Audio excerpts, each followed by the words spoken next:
Trifecta Fitness. We're proud to be Clarksville's new Get Fit headquarters. Trifecta Fitness is a state-of-the-art spin and strength training studio. Our spin studio is truly one of a kind in this area, complete with 20 state-of-the-art live fitness bikes and an incredible sound system. Our strength training is done in small groups of 6 or fewer, and all of our strength and spin classes are scalable for every level of experience. Come see us in the heart of Clarksville, just behind MAPCO at the corner of Old Trenton Road and Wilma Rudolph Boulevard. Call us for more info at 931-542-6265 or download our Trifecta Fitness app for a full list of upcoming classes.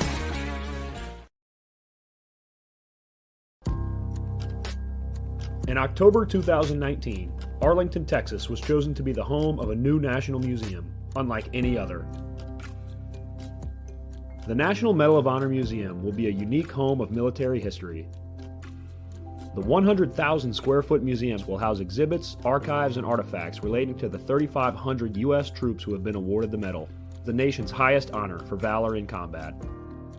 The museum will have 31,000 square feet of galleries dedicated to U.S. troops who have received the award.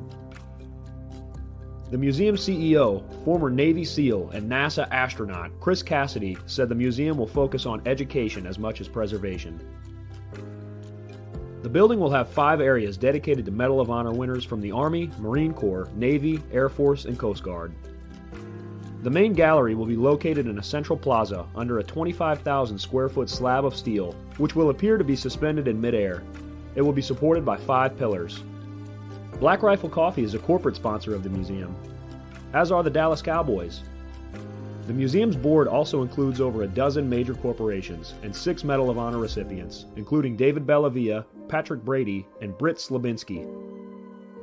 Army Staff Sergeant Bellavia was awarded the medal for clearing an entire house by himself on November 10, 2004, as a squad leader in support of Operation Phantom Fury in Fallujah, Iraq.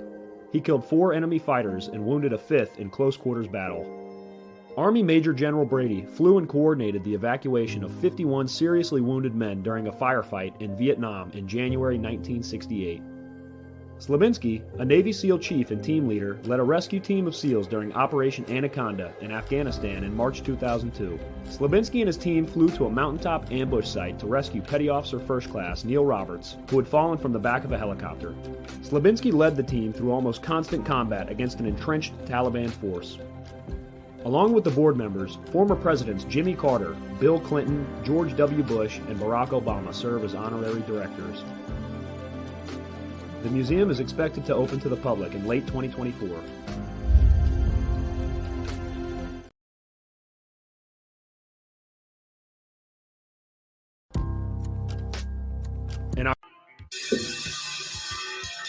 All right. Welcome back. MisFitNation. We are a show founded by a veteran and hosted by 2 veterans and a military spouse. Our mission is to get people to tell their story to the world. If you're an author, share your tips with the MisFit Nation. If you're a musician or actor, our audience needs to know how they too can get into the business. Coaches, we love our coaches. Come on and share some of your tips with the MisFit Nation to help them become better versions of themselves. If you're a corporate leader or an entrepreneur, come on and share how you did it and how hard you have fought for success. If you're a veteran, first responder, or Gold Star family, we would love to have you come on and just share your story with the MisFit Nation. We always have time for you. If you're feeling down, alone, or starting to see the darkness, stop. Think about those who are around you. You are not alone. You will be missed. If you feel like your problems will be a burden to those in your inner circle or are embarrassed, dial 988. If you are a veteran, take option 1. We need you to keep pushing forward. Don't make a permanent solution to a temporary problem. If you're a new listener, welcome to the MisFit Nation. Be sure to subscribe to our show on your favorite podcast apps and also on our YouTube channel at @_MisFit Nation.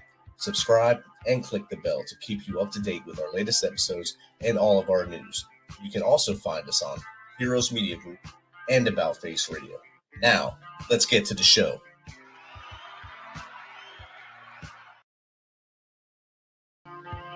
All right. Welcome to our Sunday night chat. It's a beautiful rainy day here in the south, thanks to extreme heat, and then the night comes in and we get the storm. So if you hear booming, it's just thunder. Our next guest is a U.S. Army veteran, life coach, and trainer that has helped over 500 clients and 50 companies go from just surviving to thriving through his coaching modalities and marketing efforts. During his time in service, he was awarded Soldier of the Year for his battalion 3 times, received numerous awards for PT, and took his leadership skills, certifications, and life experiences to help people take control of their mind, body, so they can be more productive in life. So without further ado, let's welcome Derick Johnson, U.S. Army veteran, to the MisFit Nation. Welcome, Derick. Thank you for having me. How are you doing today? Good, man. It's great to connect. I'm sure we could have connected different ways, but the internet gets us together a lot quicker. So, oh yeah, it's the best way to do it. That's how I made my good friends all through the internet. There you go. All you good close friends, close 500 clients. Oh yeah. So I gave a little blurb about you there, basically your Army career and what awards you got and what you're doing now. But tell us a little more about Derick from as far back as you want to go to how we got to where we are now. Yeah, for sure. I appreciate it. So number one, I'm a Army brat. So my father was U.S. Army, 20 plus years, retired. And my mother was German, or my mother is German. We grew up in Germany. So we were stationed all throughout Germany. So we would go back and forth between the states. And then growing up, just always saw that discipline. Dad was up. Mom was a kindergarten teacher. She was up doing Pilates, Taebo tapes in the living room and all that. So first things first, I always saw fitness and the morning routine as second nature. So if I was up, my buddies were like, man, your parents are always up. That was our normal. So from there in school, I played sports and was also in ROTC in high school. And just naturally, as the kid and as the teen that was quiet, I was the observer. So long story short, parents went through a lot of dark trials in their upbringing. So I became like the punching bag, verbally or psychologically, but they could see that I could handle it. So fitness and faith was always my outlet. Working out and working on my faith. They went hand in hand. So when I was 12 years old, I was listening to Tony Robbins cassette tapes. I was reading Les Brown. I was just diving deep into that stuff. My friends were like, what's going on? And then from there, my cheat code to like get through those times was to learn about stories that were way darker than my upbringing and darker than like my parents. And I would see they made success happen after this upbringing. And I realized that pain was the fuel. And the older I got in school, in sports, and in the military, I realized that I gravitated naturally towards the people that went through a lot. So anybody that's been through hell or been through the shit, they can just see it in somebody's eyes and you gravitate towards them or they gravitate towards you. So I realized that was going to be the calling. So after 10 years in the Army, I just went all out in coaching. I was a personal trainer, but I didn't want to let any more clients down psychologically. So with that being said, I would see clients years after the fact and they would lose the progress. And I felt like that was my fault. So that's why I got into life coaching to make that psychological shift. And then from there, that's when things skyrocketed for them. And it was also fulfilling to see them win. Their wife or their husbands were happy, their family, their clients. So it was like seeing that positive ripple effect really helped me. So I truly believe that when we can heal ourselves with whatever our upbringing is, we can then help heal others. Definitely. That's outstanding there. And 10 years in, I mean, that's a hard time to just get out. Did you go to reserves? Because you already knocked out 10 years of your life there. And it's 10 years you can never get back. And oh, yeah. Guaranteed paycheck is 10 years away. Did you go to reserves after? Yeah. So the last couple of years I did National Guard. So I was in Florida. So all throughout Florida, weekend warrior per se, but I wanted to make sure that I didn't go into college debt and everything. So I got all the certifications, degrees and everything before I got out. So I love my time in the Army. And as you know, taking advantage of the certs and all the resources. But from there, I can definitely say that the camaraderie in the Army is the number one thing that I miss. But that's what I bring into business, into friendships, into companies. It's just to bring the energy back to it. Because a lot of Monday corporate meetings are fluff. There's no energy. Nobody cares. But if you bring that passion and you actually know people face to face and one by one, they appreciate that. So that's what I strive to push, is just to bring camaraderie, whether that's one-on-one or if it's a group setting. So with the companies you have worked with, has that been group stuff, or has it been helping the leadership to learn how to take care of their people? Yes. So with businesses, I do their marketing and then also help them in terms of leadership training. So if one of the leaders in the company or the CEO is great at business, maybe he sucks at communication or speaking to people differently. Like you might have one guy on paper, he's great, but when it comes to the meetings, he's in knife hand drill sergeant mode to everybody. And I'm like, hey, we got to chill out. Or somebody's not tough enough. They're too passive, and teaching them how to become a better leader, a better communicator, which is most important.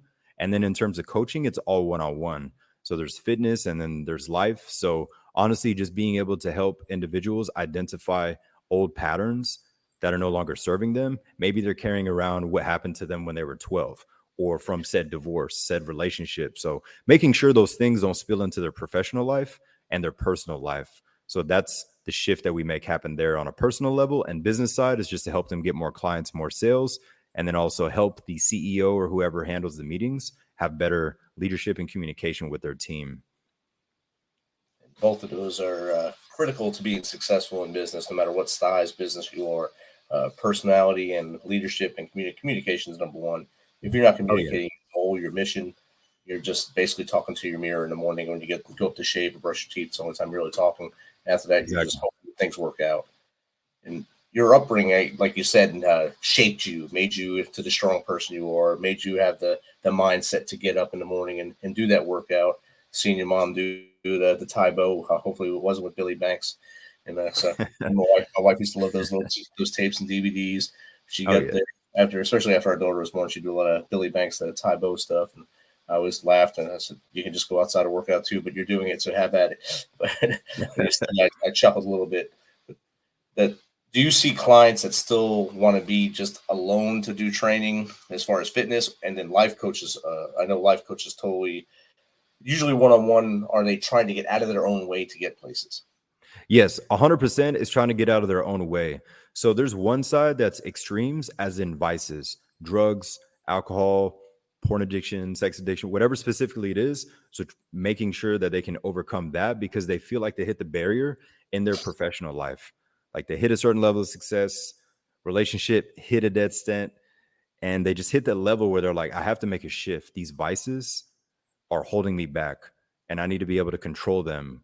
Even if it's not as toxic as massive copious amounts of drugs or alcohol, it could just be anger.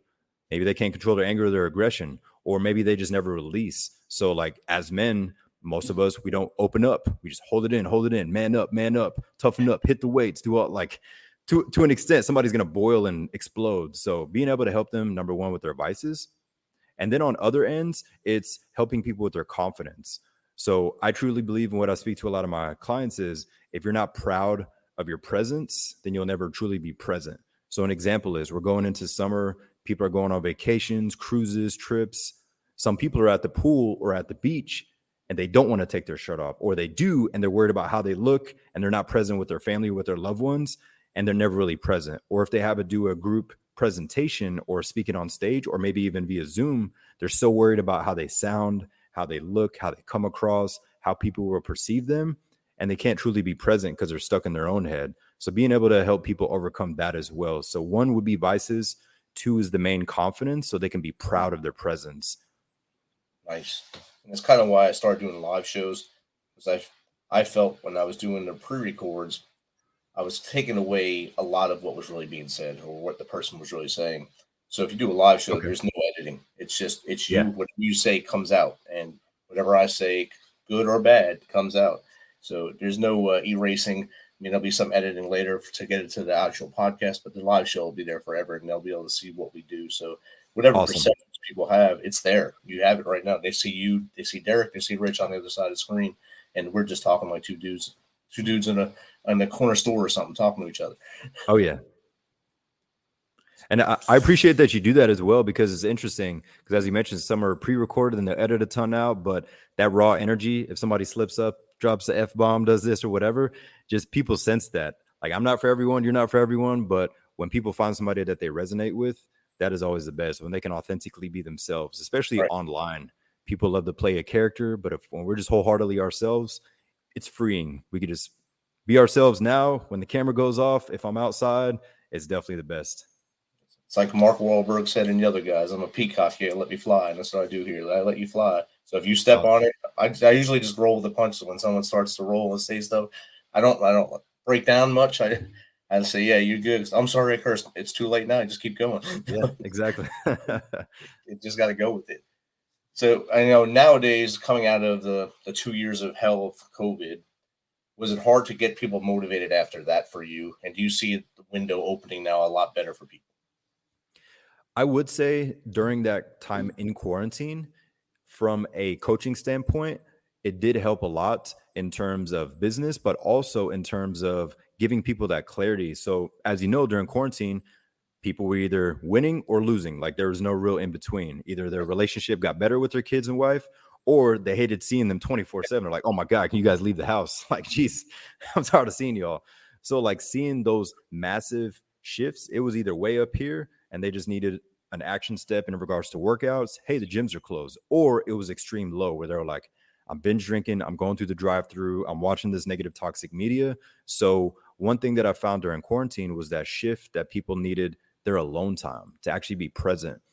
That would be a thing that I would say helped a lot of people, was help them to be present with that voice, be present with themselves, or just be present with their loved ones and face what they needed to face. So I truly believe that it was a blessing in disguise. Yes, it was annoying for everyone, but still a lot of people improved, or a lot of people face to face had to look in the mirror because they weren't as busy and they're like, all right, things are slowing down, reality's kicking in. What am I going to do? Drown or fix my shit? So, and after quarantine, I can definitely see that for some people, it was hard for them to really open up again, as in the social setting. A lot of people I noticed, no matter their levels of success, had social anxiety because they were only around kids, friends, family, neighbor, or they just didn't talk to anyone for almost a whole year. Like verbally, everything was online, everything is digital. They're texting and messaging. So they lost that in-person personal touch of just the social aspect. So it was really interesting to see like who had what. But I can say that after quarantine, a lot of people needed help again to go back into social settings, whether it was like they work remote for a year and now they're like, shit, I got to go to this Monday meeting in person. Like we have a banquet luncheon. Their anxiety skyrocketed. And before quarantine, they never had anxiety about the luncheon, and they changed as a person. So it was really interesting dynamic. But I can say that that definitely was a major thing that people felt no matter their level of success. So one would be they got better. They just needed some structure during quarantine. Two, they were in a dark place, needed to get out of that during quarantine. Then afterwards, majority of people had that social anxiety of going back in person, like not knowing what to say. Like they think everybody's on edge because like, is he team CNN? Is he team Biden? Is she this? And everybody's like, what do I say? So I was the guy that would come in, was like, hey, good morning. How's everybody doing? How's your week? And everyone's like, oh, normal conversation. Nobody's saying anything about politics or news or headlines. It's just like, how was your day? What'd you eat for breakfast? And they're like, oh, I had oatmeal. And like slowly getting them to open up, because you could always tell who was like really hardened in person. I go ahead. I said a lot of people were tense when they came back. They were like eggshells. They didn't want to walk on those eggshells and say something wrong. Oh yeah, for sure. You said which team they were on. Exactly. So yeah, so I always wanted to be that person that made people comfortable. Just like make a random joke about a fart or cough, like just random stuff to get people to laugh and then kind of reel them in. They're like, hey, you know what? It's been a while since I've had the social interaction really. So once I got them to smile or laugh and have a good solid conversation, and when you walk away, you would see them like, man, I needed that. Even if we just talked about whatever was in their shopping cart, like you could just tell who needed what because they were just tense and holding it in and maybe haven't verbally spoke to anybody in months. But that's definitely an interesting dynamic that I noticed. But it was exciting as well because it got people to face themselves, do some inner work. And then from there, now being back in society, people can see like, hey, I'm great at this and I suck at that. So definitely a lot of people learned that the hard way with what they suck at. Some people really sucked at technology and couldn't do their remote work. So they had to up their game to be remote or find another way to make money for a living, make a living for their family. I like that you've said it more than once now, being present. And I think that is a huge problem in society today. People are never present. If you go out to eat to dinner with your friends or family, you look at the table next to you, the whole family. Yep, exactly. We went out on Father's Day. We went to a little restaurant here. Me and my wife sat down. We're waiting to eat, and we're just talking to each other. And next to us, the kids on the tablet. Both parents are on cell phones. Nobody's talking to each other. And she said, "That's the future of our country right there." And I said, "It's a sad day, and it's hard to just look at them and not say something because, it's not my lane. But you want to give that knife hand at that point. Hey, put your stuff down, talk to each other. Maybe be with Yeah. your kid. Don't let her play SpongeBob, whatever she's playing right now, and get out there and have fun. 100%. There's a meme, you've probably seen the meme before the past couple of years, especially during quarantine, that some people would have a basket at their front door and they're like, place phone in, and like there's no pictures, no nothing. It's like you got to keep it in the basket until you leave and everybody's just present. So a lot of people would crumble because when people get awkward, they're like, they just start scrolling just to scroll because they have an awkward situation. But anytime I saw that, I was like, most families need to do that. Like, put it in the basket. Let's have dinner together. Everybody be here and be present. At least that 1 hour a day at dinner time. Let's look at each other, talk to each other. After that, Exactly. go back and bang your head on the wall. I don't care. But up until that point, let's talk. For sure. So what steps should a person take to basically take control of their life and better their situation? I always like to first focus on, besides somebody having goals and having passions, knowing what they want, the hard way to do it is first say, hey, what steps do I need to take? Oh, I need to do this, need to change the schedule, need to do that. What I like to do is first ask ourselves, what could we get rid of? What could we eliminate? Is it food-wise? Is it something that I'm drinking? Is it I'm always hanging out with this person that always talks negative? Whatever specifically it is, being able to identify what could I get rid of or do less of, or maybe just replace. So I created an example. Jimmy loves Milo sweet tea and Diet Coke. Maybe he's like, you know what? That's my thing. I have like 5 of those. No wonder this journey is not going right because I have like 80 grams of sugar every day without noticing it, just from liquids. So that might be his thing. Maybe we can cut him down a little bit. And then eventually he's replacing that with some Perrier or sparkling water, whatever specifically it is. But that's one example. And it's very common. It could be nutrition related for some people. For others, it could be intrusive thoughts, negative self-talk, limiting beliefs. It could be deeper. So I would challenge everyone to first grab a sheet of paper, go old school, write down what could I get rid of or replace, or maybe simply do less of that'll help me make more progress. What could I get rid of, replace, or do less of that'll help me make more progress? And people, once they're transparent and they push pride and ego aside for a moment, they can usually pinpoint exactly what it is. For a lot of people, it's just scrolling, mindless scrolling. They sit down to do something. They're like, all right, I'm going to send these 2 emails and do this. Next thing they know, 30 minutes went by. They're on Amazon. They're on Facebook. They went down a rabbit hole on TikTok. And they're like, where the hell did these 45 minutes go? And that happens like 5 times a day. So like if you add that up per week, they're losing hours and weeks on end. So first identifying what is that thing that person could get rid of. And then once they start to do that, then they can slowly start to change their routines rather than just going cold turkey saying, hey, tomorrow's day 1. I'm waking up at this time. I'm going to do this. Because most people are not going to last that long. They'll do 2 weeks, 5 days. But if they first start with getting rid of some things and then making a change, they can feel freer rather than just going all in, all out. That's something you see every year. When January 1st comes around every year, you see I resolve to do this. I'm in the gym. I go to the gym and I see them there for, like you said, 1 week. 1 week at jam-packed gym. The second week they start weeding out, and then the third week they're all gone. But they're still paying that every month, money they pay every month to the gym. They have it. It's always going to be that bill that they have. They don't go back in and rocket tab whatever and get it out of there as a subscription that they never use. Exactly. And I think you hit the nail on the head with vices too. If you cleaned up some things before you start to make that life change, it's a lot easier because you already fought the one thing that's probably going to bring you down or give you the most discomfort. Like your example of the sugary drinks. If you knock some of those out slowly and then get into something different, it's not going to be like a withdrawal kind of thing, shakes, and you want to think about that all day.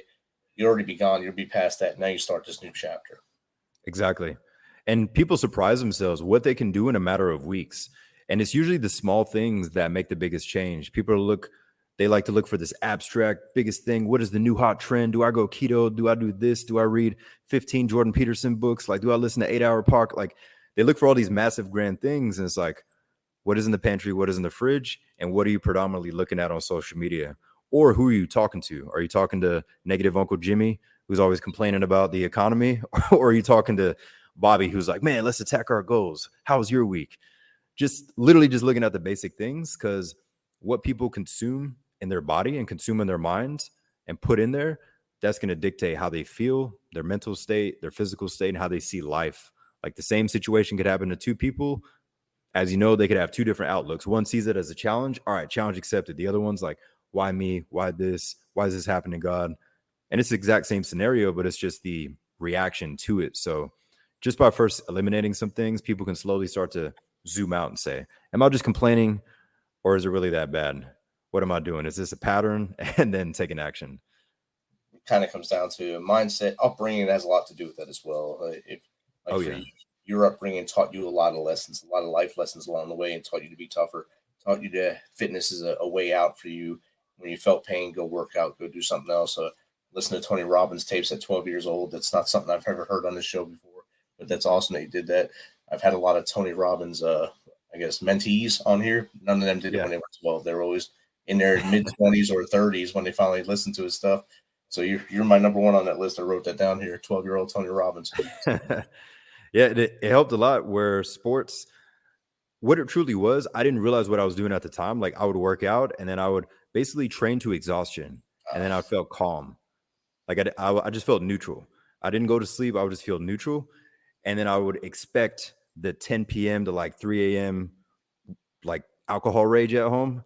And then I was like, I'm ready for it because I'm calm. And then I wake up and my friends are always like, man, you're always so on it. And I'm like, I love being at school. I just love being away from the house. And nobody would knew, but I just love being around people because the word I love you wasn't said in the house. So I would try to give love to people by helping them like feel excited, feel proud. And the older I got, I was like, wow, I'm like healing that young guy now through people, seeing them thrive, seeing them happy and confident. And it's interesting how that comes full circle. So that's why I always use the phrase pain is fuel. And when we can heal ourselves, we can help heal others.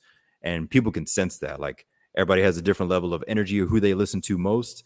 And like the reason we're drawn to anybody, male or female, is like we kind of learn more of their story and we relate to them. We're like, oh, I just thought he was a gifted athlete. Oh, shit. His parents are alcoholics too. Oh, he went through this. Oh, he saw this.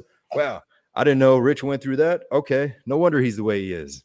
So once people can slowly peel back the layers, that's when we relate to people because that's what it's all about. It's just relating. Because when we're in the darkness or in hell, we feel alone. We feel nobody can relate to us. But all we need is that one other person who's maybe been through something similar or exactly the same. You're like, whoa, he was able to do this. I would have never guessed. And then they kind of feel more at peace because they know somebody else went and they can start to do the work with them or by themselves. Exactly. You said the darkness, and we talk about the darkness all the time on here because, as you know, we lose about 22 brothers and sisters a day based on whatever statistics you listen to. It's probably a lot more if they count in other things such as drug overdoses or accidents due to adrenaline rushes and trying to do stuff, but they don't count those because it's not the cool thing to count. But as they get to the darkness, is there ways that you've been able to coach some of your clients that, hey, look, brother, sister, this would be a better way for you to do this. Don't let that spiral get you. Like you said, spiral. Anything you do, you can't let the spiral get you. Is there any tips or tricks you give them to get out of it? Yeah, for sure. So what I first start with is a pattern interrupter. So I like to think of a air horn. Not that somebody has to go get an air horn, but they can say a phrase in their head or out loud if they're alone. So an example could be, said situation happens, they get rage, they get anger, or they get sadness. They might go really high, they might go really low. The intent is not to act. The intent is not to act like it doesn't exist. The intent is to say, how fast can I come back to being neutral? Maybe they're feeling really low, maybe they're feeling really hype. But step one would be to change their physiology. So if they're just sitting, stand up, walk around, do the opposite of what they were doing, and first like move. Because most people, they try to think their way into a happier state, and it doesn't really work. It might work for 30 seconds, and then they get pissed off that they were doing it because they're like, this doesn't work. And then they do the back and forth juggle. But if they can first move the body, if they can first say a statement in their head or out loud. So an example would be like, you don't effing own me. And if somebody says that and they feel that intent, that is the interrupter. It's like that air horn. And then they can go to, all right, let me go outside for 10 minutes. Let me pray. Let me breathe. Let me work out. Just interrupting what is happening by doing something different to then 5 to 10 minutes of doing whatever they were doing, coming back to it and immediately going back to the next task rather than thinking, did that 30 seconds of burpees or that 5-minute walk help? Did that prayer help? because then they can second guess what actually helped them get to neutral. But the intent is have a pattern interrupter, do something that's different psychologically. And then when you come back down to neutral standpoint, go back to whatever you were doing, clean the car, work, whatever. And what tends to happen when they can do this more frequently is they usually forget what put them in that state anyway. And they're like, I'm normally in that state for 2 or 3 hours, and I tell my family to stay away from me. But maybe they're able to calm down within 5 to 10 minutes. And again, we're not saying that thing doesn't exist, but it's just how fast can they get back to even ground to be neutral to complete their tasks for the day. And once they complete tasks, male, female, whoever it is, all we want is fulfillment, to feel like we're getting somewhere. Check the box. Man, I did all my tasks today. I completed this. And when somebody can feel proud by the time their head hits the pillow, they're less likely to be angry, super sad, anything else. We just want to check some boxes. It doesn't matter if it's organize my closet, wash the car, or make these 10 phone calls, whatever it is, it doesn't matter big or small. It's more about getting those things done by being proud by the time we hit the pillow. I like to also think of an analogy of if somebody was following you around all day recording you and you had to watch that video before you went to bed, would you be proud of the man or woman that you see? And it takes full transparency. We got to push ego and pride aside. And like when we can get to a point where we can say, yes, I'm proud of that video, then we can start to rinse and repeat. And we can say, you know what? I did get pissed off for an hour. I apologize, or I built back up, or whatever was needed, but I did complete everything and I did do the inner work. But I like to think of those analogies to tap out of the current aggression, sadness, whatever that emotional state is. Definitely. And it took me a long time through life to understand that I had like what they used to call me 2-second fuse when I was younger. You did something, it was 2 seconds between the time you did it and I went nuts. And they would have to either push me away or I'd have to remove myself. It took many years to understand I can control that. I can control me. I can control my next action because my actions, have reactions, and everything I did had something 3 steps down the line that would happen. So it took me a long time to learn that. And I know it. If you don't know you have that issue, you don't realize it, and people just laugh about you doing it. Yeah. It's just to fuel you to do it more. And it took me moving away to get in the Army to understand that it doesn't work like that in the real world. And you can get knocked down. You can get knocked down a few pegs in the Army when you act like that. And you learn to build yourself back up into a better leader, a better person at that point. And meeting my wife also helped me to stay calm and Awesome. Find out flaws of myself. And now 29 years later with her, she still tells me if I do things wrong, but I'm a lot better at it now. So. Good. Congrats on the 29. That's rare to hear nowadays. Especially in the Army. Oh, yeah, 100%. There's like 3 or 4 divorces, multiple baby mamas. We used to laugh. A bunch of staffs aren't sitting around. They're talking about their multiple wives. How many you have? Just one, man. Oh, yeah. What would you do? Probably not what you did, so I'm good. Exactly. Hey, sometimes we can learn by what not to be. He's an ideal example of how I don't want to end up. Sergeant Smith, I'm sorry. So of your most successful clients, what kind of personalities or professional traits did they have to be successful? Definitely, I would say number one is athletes. No matter if they played when they were a child, in high school or college, but they have that competitiveness, that inner drive to just want to compete, and not like in a sadistic way or in a self-critical way, but they just love competition, good old friendly competition. I noticed that they thrive the most. Well, they might have gone through a dark time. They might have stepped backwards, but they're very easy and fast to get back on track because they just need that structure and accountability. Where they were drifting, and my intent is to pull them back in. I'm like, hey, you're going off the wrong exit. You keep taking this detour. Let's just go straight. And they're like, it can't be that simple. And I'm like, just keep following it because that confidence is going to go up. Just don't miss for 7 days. They're like, yo, it's been 10 days. I haven't done that thing. Confidence builds. They start to get that drive. And then people start to say like, hey, you're showing up different. But definitely just that consistency of building that self-trust and not having those moments where like, hey, I'm going to do it tomorrow. Like tomorrow is Monday. It's normally when people wake up, they hit snooze 6 times. By 11 a.m., they're pissed off and they carry that energy all day. So as you know, those early rises help a ton. So yeah. Especially tomorrow being a Monday sandwiched between a weekend and a holiday. Exactly. people, if they're not taking vacation tomorrow, they're not getting up on time. I can guarantee it. For sure. It's going to be a lot of this, or throwing the phone across the room so they don't have to hear it no more. Definitely. So you can give tips to those out here listening to try to get their life just kind of in a better direction. If you give 3 tips to them, either no matter their age group, what would that be? Number one, I would challenge someone to say this phrase in their head or out loud multiple times a day. People depend on me. People depend on me. So if they don't want to make that call, they don't want to get up, they don't want to hit record, they don't want to do whatever they want to do, we're all genetically inclined to be selfish. Me, I'm tired, me, this, I feel this way, blah, blah. But if we then stop ourselves and say, people depend on me, your wife, your kids, their kids, whoever, their clients, once they can think of others, another part of them takes over. Where they're like, I slept 2 hours and now I went all day, didn't complain once, because they thought of other people.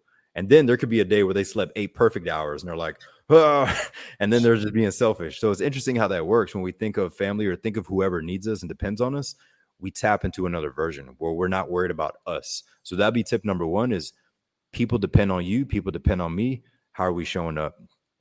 2 would be to become the man or woman that you always needed. Become the man or woman that you always needed. So like I mentioned earlier, I love you was not a phrase that was said in our household. I didn't complain about it. But what I noticed when I went to my friends' houses for their cookouts or the sleepovers as a child, I was like, whoa, this is what a loving family has dinner. Y'all have dinner together? Like, what is this? I was like, you haven't argued? I'm like, it's 10 o'clock and she's not drinking, raging in your room. I'm like, this is interesting. So seeing that is, I saw examples of how I wanted to treat my potential kids. Like we don't have kids yet, but if we do, I know what kind of love that I do want to give them and the type of energy I don't want to have in the home, or the rage and aggression. And if that moment does come, it's like, hey, I'll be back in a few hours, need to go to the gym, just be away, but not let them see that side. But yeah, so becoming the man or woman that we always needed.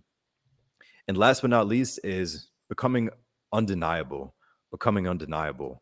in their field, as a father, in their business, just having that energy where people are like, man, Rich kills it at what he does. Like he shows up, he gives his passion to people, he finds good people to get connected with, whatever industry somebody's in, if they can just become undeniable. And it's not about being social media famous. It's just about providing value, showing up, having integrity, and literally just doing the basics again. Because a lot of people try to go the cheat code way, or they're like, oh, I got the verification on Instagram, now I'm somebody. And I'm like, nobody even listens to you. Like you don't show up for yourself, and people can feel that energy. But becoming undeniable by showing up for ourselves. Because anytime we show up for ourselves, people feel that energy. They're like, man, Rich is on point, or this lady's on point. Like they carry themselves in a different way, and people appreciate that. Because at the end of the day, everybody just wants a higher level of confidence. No matter where their confidence is, everybody would like more confidence and to own their stuff, where they're like, my family sees me as their superhero, and vice versa. Outstanding. Great tips. People depend on me. Become the person you always needed, like you did in your life. And of course, become undeniable. The blue check mark doesn't mean you're amazing, just means you paid for the blue check mark now. So oh, yeah. That's outstanding. So, Derick, how does someone get in contact with you to hang out with you like I am right now, or to use you as their life coach? So the easiest way is Instagram. That would be Fit with Derick 2. Fit with Derick with the number 2 at the end. Instagram is my favorite platform. I post on all of them, but I feel like it's the most personal. And my whole intent of the social media is, number 1, inspire people. 2, show the behind the scenes of the daily routine, where I tell my friends, I'm like, I'm not going to miss unless I die. And they're like, he's not going to wake up at 4 tomorrow. And they're like, shit, he's already up again. So like, I just show real stuff where I'm like, I do what I preach. So my whole intent is just to be that wake up call to people, where I'm like, hey, I'm not teaching something that somebody wrote in a book. I do it. So I'm just full transparency. Definitely not for everyone. Drop a lot of F-bombs, but hey, at least you know what you're going to get. Black and white. Real. Yeah, keep it real. That's what you want. Derick, it's been great hanging out with you on this Independence Weekend. Awesome that you served in the Army, the best service out there. Oh, yeah. Thank you for everything you're doing and have done, and keep up that fire. You have a great energy about you, and I can see that you take your clients 100% to task and make sure they're successful and they thrive in their lives. So thank you for that. I really appreciate you having me on, Rich. And thanks again for your service as well. And Ooh. All right. Have a good night. All right, you too. Thanks for checking us out and being a part of the MisFit Nation. Don't forget to visit our website at themisfitnation.com. It's themisfitnation.com to catch up on all of our episodes and also to get some of that great MisFit Nation gear. As always, be humble, stay hungry, and keep hustling, because we are